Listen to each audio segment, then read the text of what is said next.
So ప్రతిసారి మోదీ గురించి Trump మాట్లాడుతూనే ఉంటారు. అందులో very good friend, close friend అనేది చెప్తూనే నేను సంతోషంగా లేను, నన్ను హ్యాపీగా ఉంచడానికి ఆయన ప్రయత్నాలు చేస్తున్నారు అంటే వాట్ డస్ ఇట్ మీన్? నిజంగానే మనం ఇంకొకరి కోసమే వర్క్ చేస్తున్నామా? ఇంకొకరిని ప్లీజ్ చేయడానికి, అప్పీలింగ్గా ఉండడానికి?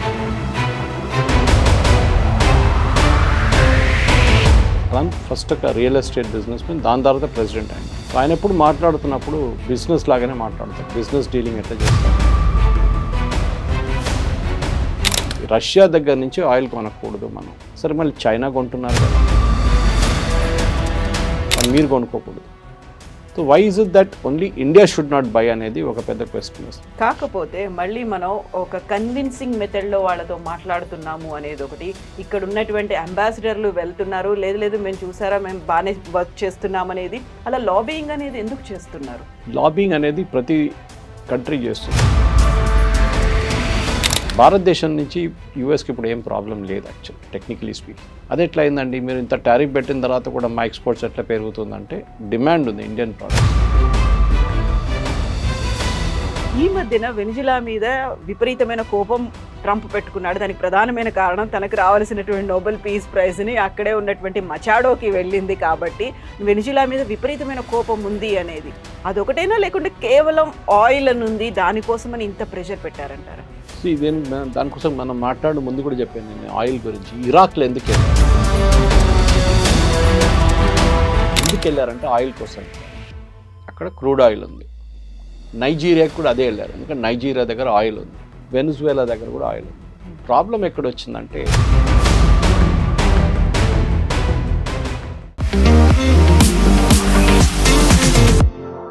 నమస్తే, నేను Kavitha. Welcome to I dream news and నిజాలు.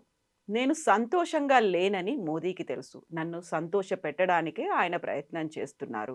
ఒకవేళ రష్యా నుంచి కనుక చమురుని ఇలాగే కొనుగోలు చేస్తే మేము టారిఫ్లను పెంచుతాము. అమెరికా అధ్యక్షుడు డొనాల్డ్ ట్రంప్ చేసినటువంటి వ్యాఖ్యలు ఇవి. నిజంగా ఇంకొక దేశాధ్యక్షుని సంతోష పెట్టడానికే మోదీ ప్రయత్నాలు చేస్తున్నారా? మన దేశ ప్రయోజనాలు ముఖ్యం కాదా? మనతో పాటుగా ఉన్నారు సీనియర్ జర్నలిస్ట్ సురేష్ కొచ్చతిల్ గారు. సార్ నమస్తే. సో ప్రతిసారి మోదీ గురించి ట్రంప్ మాట్లాడుతూనే ఉంటారు. అందులో very good friend, close friend అనేది చెప్తూనే నేను సంతోషంగా లేను, నన్ను హ్యాపీగా ఉంచడానికి ఆయన ప్రయత్నాలు చేస్తున్నారు అంటే వాట్ డస్ ఇట్ మీన్? నిజంగానే మనం ఇంకొకరి కోసమే వర్క్ చేస్తున్నామా? ఇంకొకరిని ప్లీజ్ చేయడానికి, అప్పీలింగ్గా ఉండడానికే?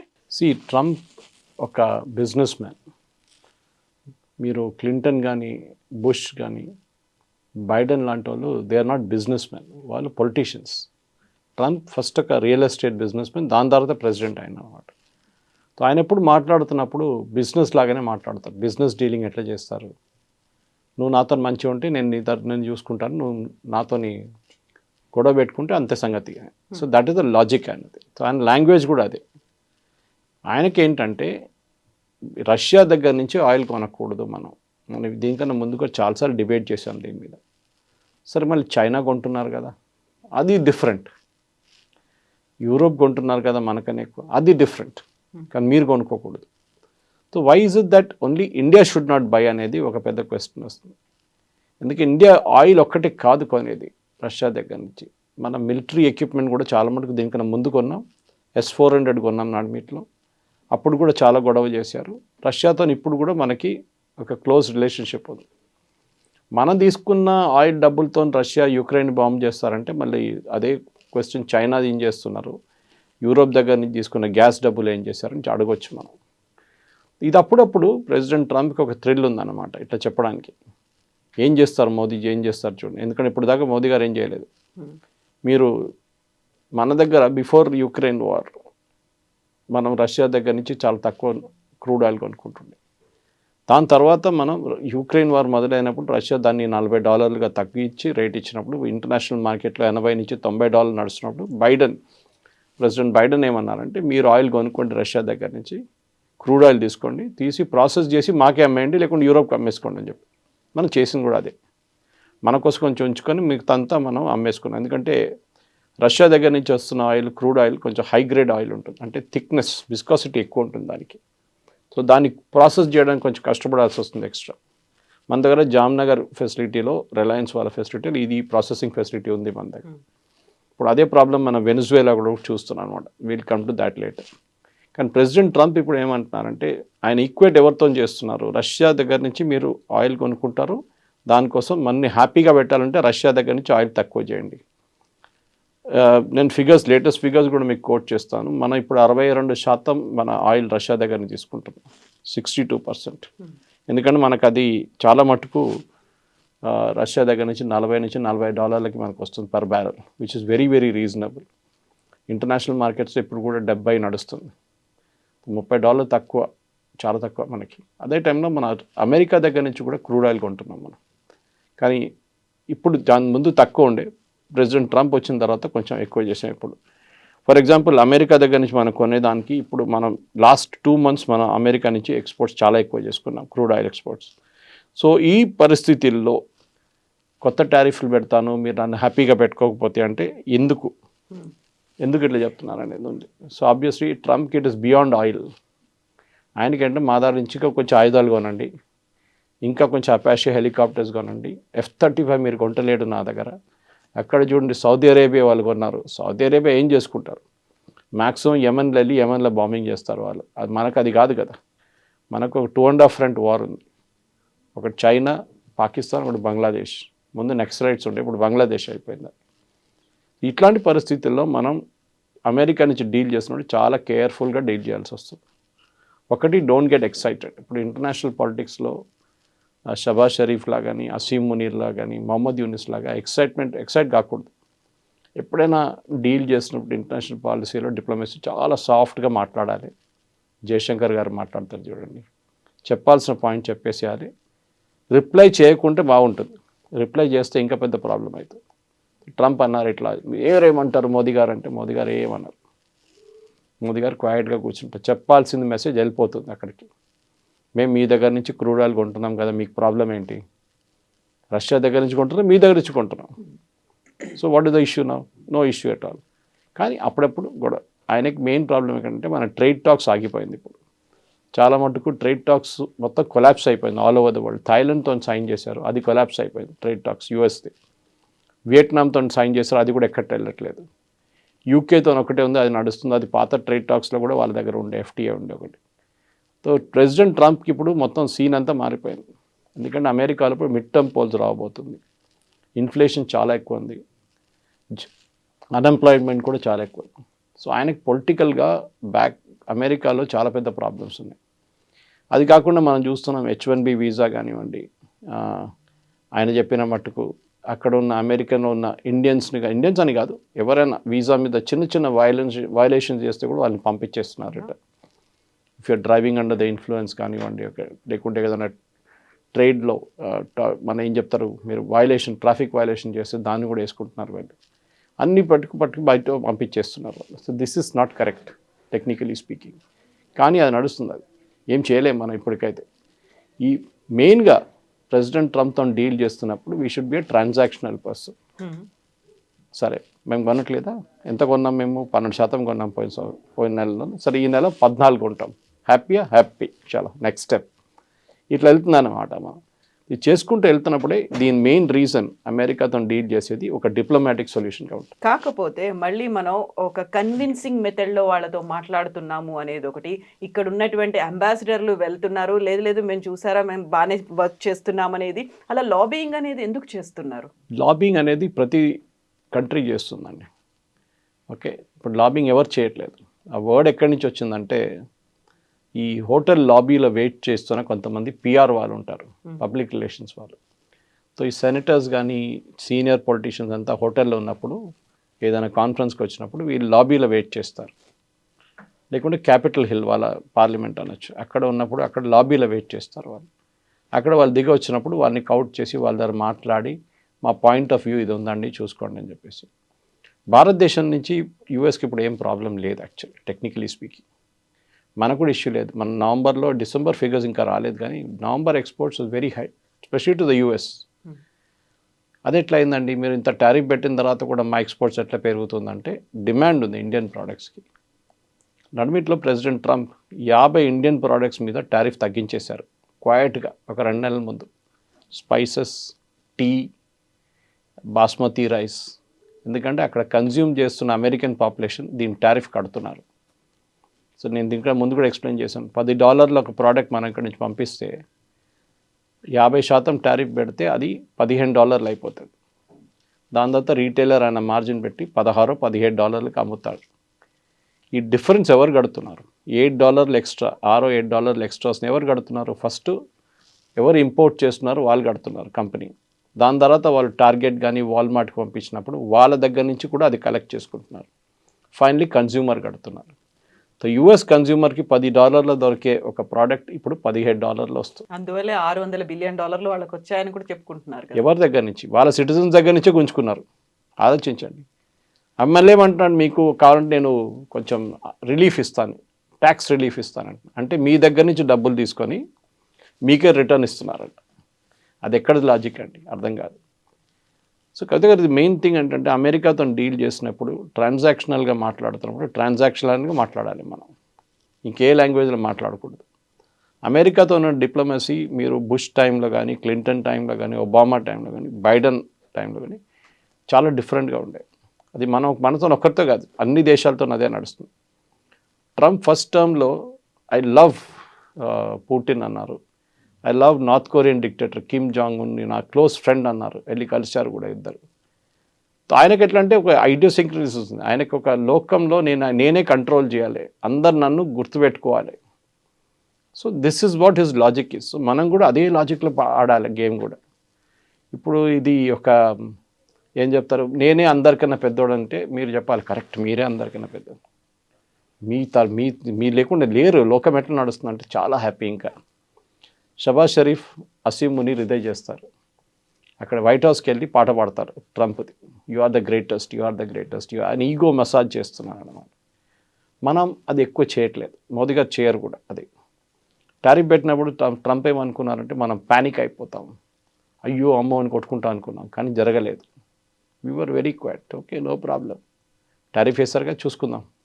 We expanded our market. Shrimp మనం లోకల్గా అమ్మడం మొదలుపెట్టాం, యూరోపియన్ మార్కెట్స్ తీసుకెళ్ళాం.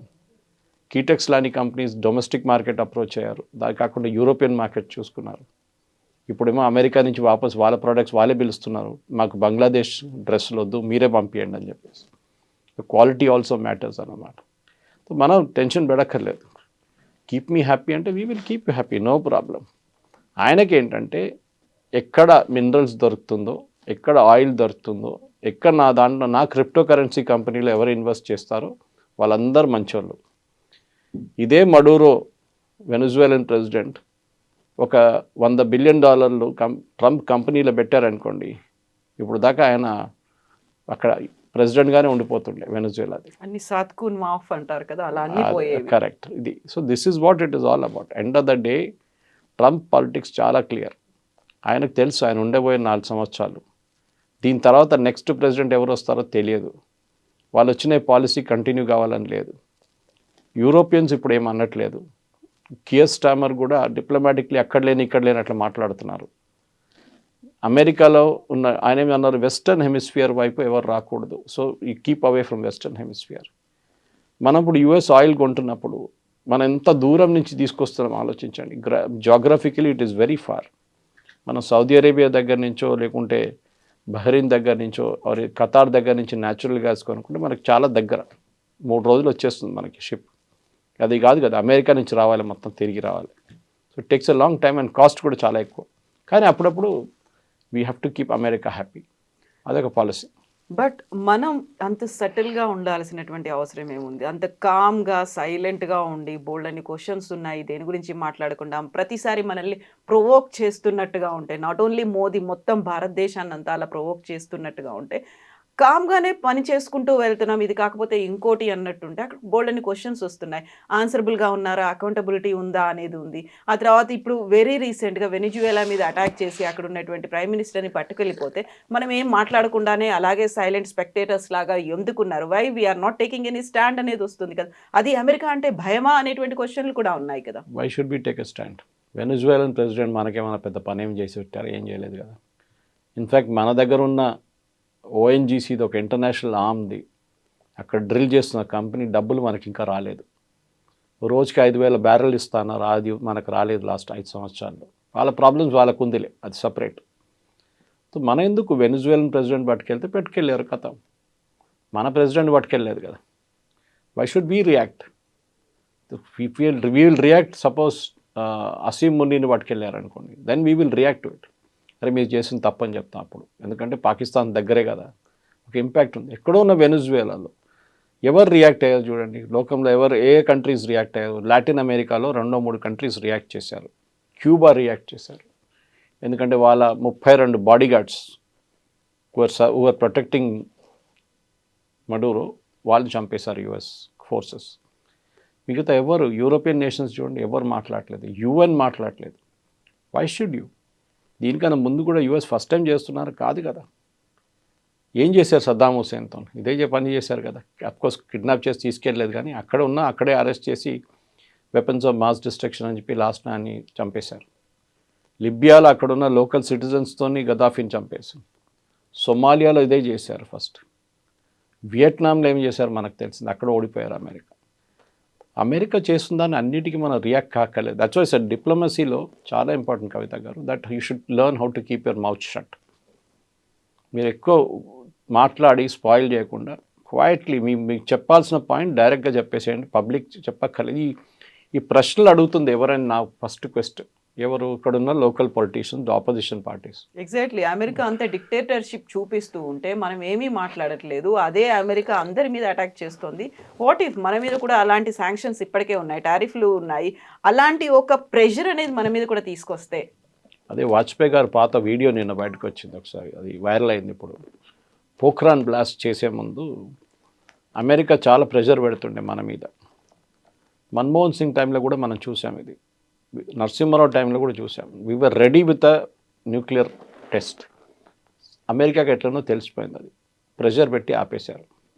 అప్పుడు మనం ఏమైనా చెప్పామా? అమెరికా మా మీద ప్రెషర్ పెట్టింది, అది చేసింది, ఇది చేసింది, ఏం చెప్పలేదు. నరసింహారావు గారు క్వైట్గా ఉన్నారు. ఆ లెసన్ నేర్చుకున్నాము. So what did you do? Vajpayee గారు వచ్చినప్పుడు అదే న్యూక్లియర్ టెస్ట్ మళ్ళీ మొదలు పెట్టాం.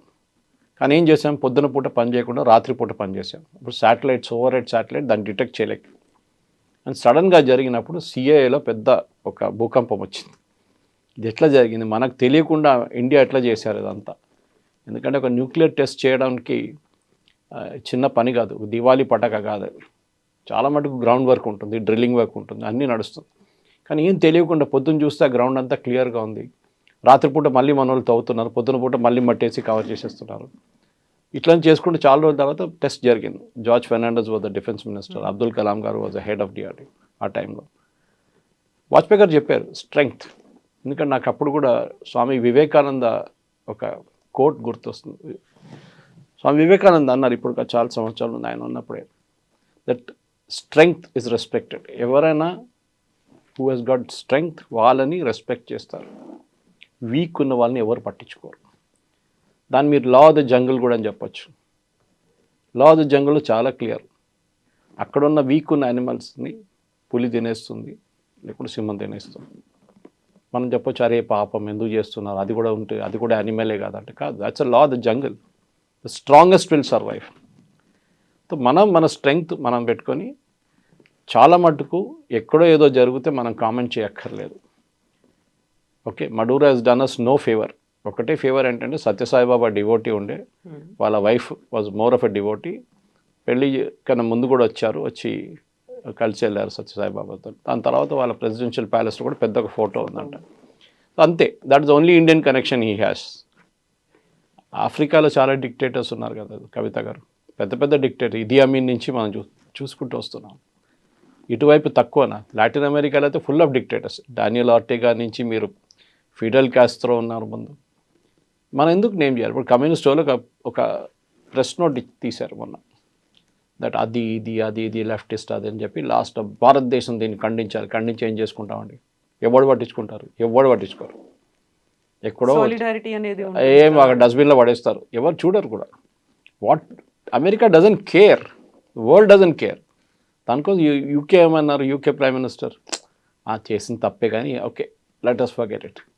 ఎందుకంటే మడూరో is not a Jesus Christ. ఆయన చేసిన పనులు మనందరికి తెలిసిందే. అట్లాంటి చాలామంది డిక్టేటర్, పినోషే ఉన్నారు చిలేల ముందు. నేను స్కూల్లో చదువుతున్నప్పుడు నాకు గుర్తుంది. ఆ టైంలో నాకు ఒక పెన్ ఫ్రెండ్ ఉండే అక్కడ. ఆయన అబ్బాయి used to send me stamps అక్కడ జరుగుతున్న అత్యాచారాల గురించి రాస్తుండే. So I was wondering how is able to do it. నేను అప్పుడు హై స్కూల్లో ఉన్నాను ఆ టైంలో. అట్లాంటి పరిస్థితి నుంచి ఆఫ్రికా నుంచి చూడండి, లాటిన్ అమెరికా చూడండి, అన్స్టేబుల్ రెజ్యూమ్స్ ఉంటుంది అక్కడ అన్ని.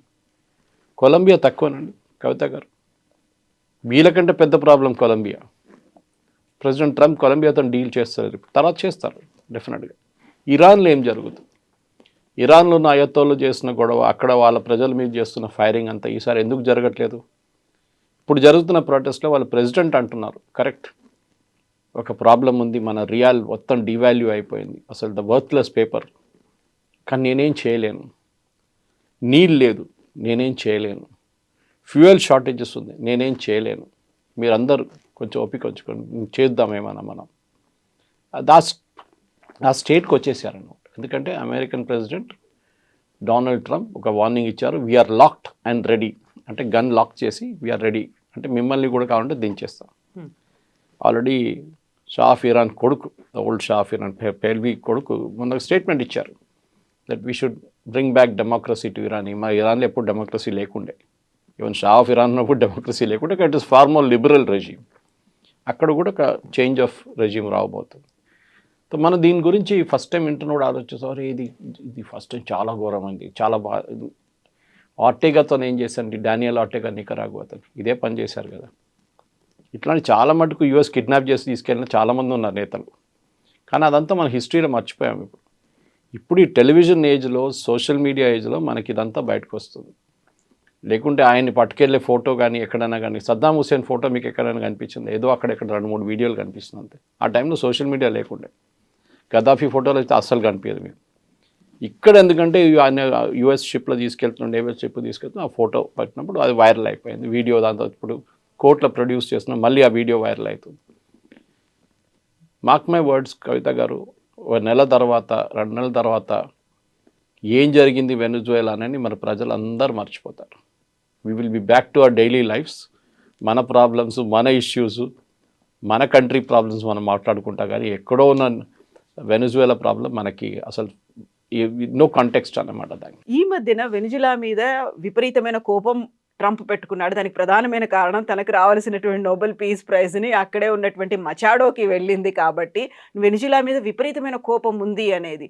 అదొకటేనా, లేకుంటే కేవలం ఆయిల్ అని ఉంది దానికోసమని ఇంత ప్రెషర్ పెట్టారంటారా? దానికోసం మనం మాట్లాడే ముందు కూడా చెప్పాను నేను ఆయిల్ గురించి. ఇరాక్లో ఎందుకు వెళ్ళారు మన అందరు గుర్తుంటే, ఇరాక్లో వెళ్ళి సద్దాం హుసేన్ని వెపన్స్ ఆఫ్ మాస్ డిస్ట్రక్షన్ అని చెప్పి నేటో ఫోర్సెస్ వెళ్ళి ఆయన్ని అరెస్ట్ చేసి, ఆయన్ని ట్రయల్ చేసి, ఆయన ఉరి తీశారు. ఎందుకు వెళ్ళారంటే ఆయిల్ కోసం వెళ్ళారు అంతే. అక్కడ క్రూడ్ ఆయిల్ ఉంది. నైజీరియాకి కూడా అదే వెళ్ళారు, ఎందుకంటే నైజీరియా దగ్గర ఆయిల్ ఉంది, వెనుజువేలా దగ్గర కూడా ఆయిల్ ఉంది. ప్రాబ్లం ఎక్కడ వచ్చిందంటే, వెనుజువేలాలో హ్యూగో షావేజ్ వచ్చాను. Before Maduro they was Hugo Chavez who was the president. ఈయన గురుగారు ఆయన దానికని చేసిన ఆయన చేసిన అత్యాచారాలు కౌంటే లేదు. వేలాది మందిని చంపారు ఆయన కూడా. ప్రజలు చాలామంది, ఆల్మోస్ట్ ఐ థింక్ 70,000 మంది వెనుజువేలా నుంచి పారిపోయి చాలా దేశాలకు పారిపోయారు. ఓకే, అక్కడ తట్టుకోలేక అనమాట. అక్కడ ఉన్న కల్చర్, గవర్నమెంటు వాళ్ళ మీద క్రాక్ డౌన్ కానీ, అరెస్ట్ చేయడం, చంపేయడం, ఎక్స్ట్రా జ్యుడిషియల్ కిల్లింగ్స్లో. సో దానికన్నా ముందు అమెరికా చాలా మట్టుకు అక్కడ ఉన్న లాటిన్ అమెరికాలో ఉన్న డిక్టేటర్స్ని చాలామందిని వాళ్ళు ఎంకరేజ్ చేశారు. దాని హిస్టరీ సపరేట్ ఉంది. కెనడీ టైం నుంచి చూసుకుంటూ వస్తే మీరు ఈ హ్యూగో షావేజ్ వచ్చే ముందు అక్కడ వెనుజువేలాలో ఉన్న ఆయిల్ కంపెనీస్ అంతా అమెరికన్ కంపెనీస్ నడిపిస్తుంటాయి. అంటే వెనుజువేలా దగ్గర ఉన్న oil 330 billion barrels, which is higher than Saudi Arabia. కానీ they are not the number 1 producer, number 26 ఎంతో ఉన్నారు ప్రొడ్యూసర్. ఎందుకంటే వాళ్ళ దగ్గర ఎక్విప్మెంట్ లేదు ఆయిల్ డ్రిల్ చేసి బయటకు తీయడానికి. నేను చెప్పాను చూడండి, it's very heavy oil Venezuelan oil. Versus US shale oil ఉంటుంది, బ్రిటన్ దగ్గర లైట్ స్వీట్ క్రూడ్ ఉంటుంది. సో దీన్ని రీఫైన్ చేయడానికి ఉన్న కావాల్సిన కెపాసిటీ వాళ్ళ దగ్గర లేదు. డ్రిల్ చేసి బయటకు తీయడానికి ఉన్న కెపాసిటీ కూడా లేదు. పాత ఎక్విప్మెంట్ ఉంది వాళ్ళ దగ్గర, రష్యన్ టైం నుంచి ఉన్న ఎక్విప్మెంట్ ఉంది. దాని తర్వాత చైనీస్ వాళ్ళు ఏదో తీసుకొచ్చి పెట్టారు, అది కూడా పనిచేయట్లేదు. సో అప్పుడున్న అమెరికన్ కంపెనీస్, షెవ్రాన్ ఉండొచ్చు, ఎక్సాన్ మొబైల్ ఉండొచ్చు, వీళ్ళందరూ ఆ టైంలో చాలా డబ్బులు పెట్టి ప్రాస్పెక్ట్ చేసేసి ఆయిల్ డ్రిల్లింగ్లో మనకు అందరు తెలిసిందే. ఇప్పుడు మన బోర్వెల్ లాగానే తవ్వుతే నీళ్ళు వస్తుందో లేదో తెలియదు, వస్తే మంచిది. 100 ఆయిల్ వెల్ డ్రిల్ చేస్తే ప్రాస్పెక్ట్ చేస్తే దాంట్లో 10లో ఆయిల్ కనిపిస్తుంది, 5 నుంచి ఆయిల్ ఎక్స్ట్రాక్ట్ చేసుకోవచ్చు కమర్షియల్గా. కానీ ఆ 90 వెల్స్ కాస్ట్ ఎవరు? అది వీళ్ళే సాధించాలి, వీళ్ళ వైపు నుంచే పోతుంది, లాస్ అది. కానీ ఒక లార్జర్ చూస్తే over a period of time దాన్ని గెయిన్ చేస్తా అనుకున్నా. కానీ హ్యూగో చావెజ్ వచ్చిన తర్వాత ఈ అమెరికన్ కంపెనీ ఇంత బిలియన్స్ ఆఫ్ డాలర్స్ డబ్బులు పెట్టి ప్రాస్పెక్ట్ చేసేసిన ఆయిల్ ఓవర్ నైట్ ఆయన నేషనలైజ్ చేసేసారు. ఇది చాలా దేశాల్లో జరిగింది అదే టైంలో. ఈవెన్ ఇందిరాగాంధీ గారు మన ఇండియాలో ఉన్న బ్యాంక్స్ని నేషనలైజ్ చేసింది అంతే. ఎందుకంటే ఆంధ్ర బ్యాంక్ అని, సిండికేట్ బ్యాంక్ అని, కెనరా బ్యాంక్ అని, పంజాబ్ నేషనల్, వీళ్ళందరూ ప్రైవేట్ బ్యాంక్స్ ఉండే ఇండియాలో. ఐసిఐసిఐ, హెచ్డిఎఫ్సి ఇప్పుడు వచ్చాయి కదా లాస్ట్ 20-25 ఇయర్స్లో. దానికన్నా ముందు మన దగ్గర ప్రైవేట్ బ్యాంక్సే ఉండే. ఇండిపెండెన్స్ టైంలో ఈ చెప్పిన కాంగ్రెస్ లీడర్స్ అందరూ దాన్ని ఎంకరేజ్ చేశారు, ప్రైవేట్ బ్యాంక్స్ చాలా బాగా నడిపించారు వాళ్ళు. సో ఆ బ్యాంక్స్ కూడా ఇందిరాగాంధీ గారు నేషనలైజ్ చేశారు. టాటా వాళ్ళ ఎయిర్ ఇండియాని కూడా నేషనలైజ్ చేసేసింది ఆమె. హెచ్ఏఎల్ అది కూడా నేషనలైజ్ చేసేసింది, అది కూడా ప్రైవేట్ కంపెనీ ఉండే ముందు, హీరాచంద్ గ్రూప్ ఉండే. సో అట్లాంటి పరిస్థితి ఈవెన్ వరల్డ్ వైడ్ ఒక సోషలిస్ట్ యాంగిల్ వచ్చేస్తుంది అన్నమాట. Indira Gandhi was also following socialism. ఆమెకు చాలా ఫేవరెట్ ఉండే 5-year ప్లాన్, రష్యన్ సిస్టమ్ చాలా అనుకుంది ఆమె, this is the right way to do it అని. తర్వాత తెలిసింది మొత్తం ఫ్లాప్ షో అయిపోయిందని. సో అక్కడ కూడా నేషనలైజ్ చేసినప్పుడు వీళ్ళ డబ్బులు, పెట్టిన డబ్బులు ఎంత పోయింది, billions and billions American companies డబ్బులు పోయింది. అప్పుడు పెట్టిన మిషనరీ ఇప్పుడు దాకా నడుస్తుంది. 50 సంవత్సరాల తర్వాత అదే మిషనరీ వాడుతున్నారు. సో అవుట్పుట్గా వాళ్ళ దగ్గర 330 బిలియన్ బ్యారెల్స్ ఆయిల్ ఉన్నప్పుడు నెక్స్ట్ 800 సంవత్సరాల దాకా వాళ్ళు తవ్వుకుంటూ పోతే కూడా వాళ్ళ దగ్గర ఆయిల్ ఉంటుంది. అంత ఆయిల్ ఉంది వాళ్ళ దగ్గర. వెనజువేలా మోర్ దెన్ సౌదీ అరేబియా, నేను చెప్పినట్టు మోర్ దెన్ యుఎస్. కానీ దాన్ని వాళ్ళు ఎక్స్ట్రాక్ట్ చేయలేకపోతున్నారు. ఇప్పుడు ఏం చేస్తున్నారంటే ప్రెసిడెంట్ ట్రంప్ ఎందుకన్నారంటే that we will run Venezuela అనగానే ఎవరు అన్నారు, రన్ కాదు రూయిన్ వెనజువేలా అని చెప్పారు. ఒక ఐ పెట్టేస్తే అయిపోతుంది అనేది. ఆయన ఏమంటున్నారంటే అక్కడున్న ఆయిల్ ఇప్పుడు ఎక్స్ట్రాక్ట్ చేయలేము. ఈవెన్ వెనజువేలాకి రిటర్న్ మీరు నడిపించుకోండి అని వాళ్ళకి ఇచ్చేస్తే కూడా దే కెనాట్ రన్ ఇట్. వాళ్ళ దగ్గర ఎక్విప్మెంట్ లేదు, డ్రిల్లింగ్ ఎక్విప్మెంట్ కొత్త తీసుకురావాల్సి వస్తుంది, దానికి చాలా ఖర్చు అవుతుంది. అండ్ యూజువలీ మీరు ఇవాళ పెట్టుబడి పెట్టి ఎక్విప్మెంట్ ఒక 6 నెలల తర్వాత తీసుకొస్తే మీకు ఆ పెట్టుబడి ఇది ప్రాఫిట్ మీకు 10 సంవత్సరాల తర్వాతనే వస్తుంది. ఇన్ని రోజులు వెయిట్ చేయడానికి ఎవరైనా రెడీగా ఉన్నారా? That's a question. సో ఇట్లాంటి పరిస్థితుల్లో వెనజువేలా ఏం చేశారంటే చాలా మట్టి ఇంటర్నేషనల్ వాళ్ళకి కొంచెం ఫ్రెండ్లీగా ఉన్న నేషన్స్ దగ్గర అన్నారు, మీరు వచ్చి ఇక్కడ ఇన్వెస్ట్ చేసుకోండి, మా దగ్గర ఒక ఆయిల్ వెల్స్ మీరు తీసుకోండి, ఒక సెట్ మీరే డ్రిల్ చేసి మీరు తీసుకెళ్ళిపోండి, మాకు రాయల్టీ ఇచ్చేసేయండి, పర్ బ్యారెల్ ఇంత, $5 ఎంతైనా, that agreement they would have signed. మన దగ్గర నుంచి ఓఎన్జీసీ విదేశ్, మన oil and natural gas commission Videsh అని చెప్పి ఒక యూనిట్ ఉంది ఇంటర్నేషనల్. మనం అక్కడ వెళ్ళి డ్రిల్ చేయడం మొదలుపెట్టాం. We started producing oil. కానీ నడుమిట్ల ఈ యూఎస్తో వచ్చిన గొడవలో మన ఆయిల్ బంద్ అయిపోయింది ప్రొడక్షన్. మనకి రావాల్సిన రాయల్టీ రావట్లేదు, మనకి రావాల్సిన డబ్బులు లేవు, ఏం రావట్లేదు. సో ఆల్మోస్ట్ $1 బిలియన్ మనం అక్కడ ఖర్చు చేశాం వెనజువేలాలో. సో బహుశా ఈ ఆపర్చునిటీతో ట్రంప్ ఏమంటారంటే ఓకే అక్కడున్న కంపెనీలు ఇంటర్నేషనల్ కంపెనీస్ వాళ్ళు నడిపించుకోండి, ఎక్సెప్ట్ ఫర్ చైనా, ఈ వోంట్ అలౌ చైనాస్ కంపెనీస్. మిగతా ఎవరు, ఎందుకంటే ఈ వెనజువేలన్ ఆయిల్లో అందరికన్నా పెద్ద బయర్ చైనా. ఇన్ఫ్యాక్ట్ మొత్తం లాటిన్ అమెరికాలో కవిత గారు కంప్లీట్గా చైనీస్ డామినెన్స్ ఉంది. మీరు ఎక్కడని చూడండి, మీరు చిలీ నుంచి, నికరాగ్వా నుంచి, ఎక్వడార్ నుంచి ఎక్కడ చూసినా China has invested billions and billions Latin అమెరికాలో.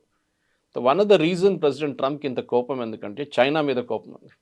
వాళ్ళని అక్కడి నుంచి ఎట్లా తెలియదు. ఎందుకంటే మీకు గుర్తుంటుంది పనామా కెనాల్ డిస్ప్యూట్ వచ్చినప్పుడు ఆయన ఏమన్నారు, పనామా కెనాల్ కట్టింది మేము, మా దగ్గర చాలామంది చనిపోయారు కట్టినప్పుడు, అంత కష్టం ఉండేది చాలా అది కన్స్ట్రక్ట్ చేయడానికి. అంతా అయిన తర్వాత ఇప్పుడు చైనీస్ వాళ్ళు వచ్చి కూర్చున్నారు అక్కడ, మా ఆర్మీ షిప్స్, మా నేవల్ షిప్స్ అక్కడి నుంచి వెళ్తున్నాడు, వీళ్ళు మానిటర్ చేస్తున్నారు, వీ వోంట్ అలౌ దిస్ అన్నారు. Exactly Panama is for us అని చెప్పారు.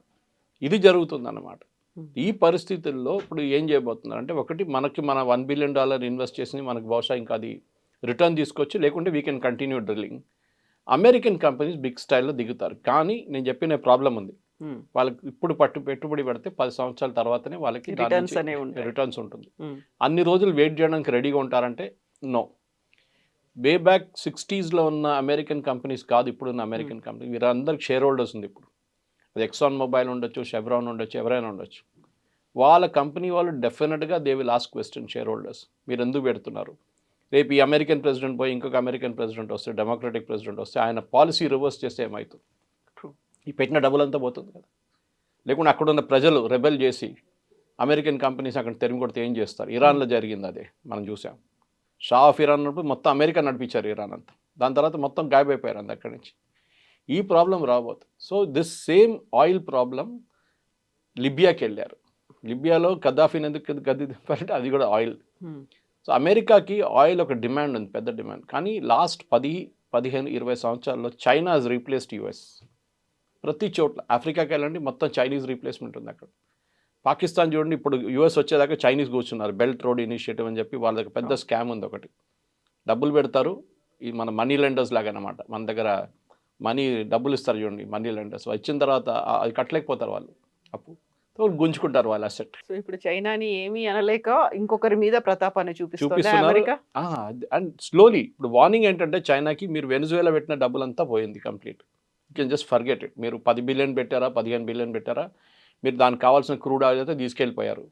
ఇంకా ఇక్కడ మీరు మర్చిపోండి. ఈవెన్ వాళ్ళ చెప్తున్నారు ఏంటంటే, మనది ఇట్స్ నాట్ ఎట్ కన్ఫర్మ్, కానీ అమెరికా ఇంత నేవల్ ఎయిర్ ఫోర్స్ కానీ వాళ్ళ ఆర్మీ పవర్ పెట్టినప్పుడు కూడా స్పెషల్ ఫోర్సెస్ వాళ్ళ దగ్గర ఉన్న air defence system, Chinese air defence system పాకిస్తాన్లో యూజ్ చేశారు చూడండి. అదే చైనీస్ ఎయిర్ డిఫెన్స్ సిస్టమ్స్ ఉన్నాయి అంటే రాడార్ కానివ్వండి, మిగతా మిసైల్స్ కానీ అంత చైనీస్ ఎక్విప్మెంట్ ఉన్నాయంట. అది పనిచేయలేదో లేకుంటే కొట్టిపడేశారు యూఎస్ వాళ్ళు. సో అదొక రన్నింగ్ జోక్ నడుస్తుంది ఇప్పుడు. Chinese equipment second time fail అయింది, ఆపరేషన్ సింధూర్లో ఫెయిల్ అయింది, ఇప్పుడు యూఎస్ ఆపరేషన్లో కూడా ఫెయిల్ అయిందని చెప్పి. సో చైనీస్ పెట్టిన పెట్టుబడిలో, ఎందుకంటే కమ్యూనిస్ట్ రిజిమ్ అనగానే ఒక రిలేషన్షిప్ వచ్చేస్తుంది ఆటోమేటిక్గా, సోషలిస్ట్ కమ్యూనిస్ట్ అనగా.